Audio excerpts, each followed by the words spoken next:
So ఈ detailed explanation ప్రజాపక్షాన ఎవడున్నాడు అనేది ఒక పెద్ద క్వశ్చన్ అయిపోయింది. అలా పెద్ద క్వశ్చన్ అయిపోయింది.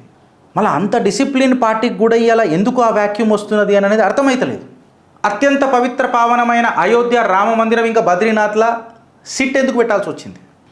ఇథనాల్ పంచాయతీ ఇంకేం ఇడిచిపెట్టలే భారతీయ జనతా పార్టీని. అది అయిపోయిందో లేదో మళ్ళొకసారి అఫ్కోర్స్ ఇంకా డీటెయిల్గా మనం పోవాలి. చిత్రగుప్తుల ఆరోపణలు, మోదీ గారి పైన ఆరోపణలు మామూలుగా రావు, వస్తూనే ఉంటాయి. మళ్ళీ ఒకసారి ఎప్స్టీన్ ఏదో తీసుకొచ్చిరు అని చెప్పి మాట్లాడుతారు. I stand corrected with my data, however we need to deep dive. ఇదంతా పక్కకు పెడితే దేశ్ కా ఉపయోగి యోగి ఆదిత్యనాథ్ గారి చెవి చరిత్ర పైననే మచ్చ తీసుకొచ్చే ప్రయత్నం.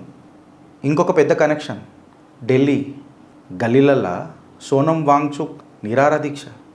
పెద్ద పెద్దోళ్ళందరూ సానుభూతి చూపుతున్నారు, ఈ కాక్రోచ్లను అప్రోచ్ అవుతున్నారు. సోనం వాంగ్చుక్ ఏమవుతుందో అని చెప్పి అప్రహెన్షన్లు వ్యక్తం చేస్తున్నారు. ప్రభుత్వం స్పందిస్తలేదు. నాకు తెలిసి ఇవ్వాలనని మెడికల్కి షిఫ్ట్ చేసిరని అనుకుంటా, ఇఫ్ ఐఎమ్ నాట్ రాంగ్, ఈ వీడియో చేస్తున్నప్పుడు.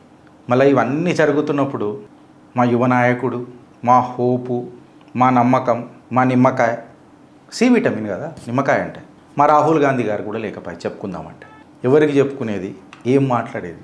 అదేదో పాట ఉంటుంది కదా, ఆగేదెట్టాగా అందాక ఏగేదెట్టాగా.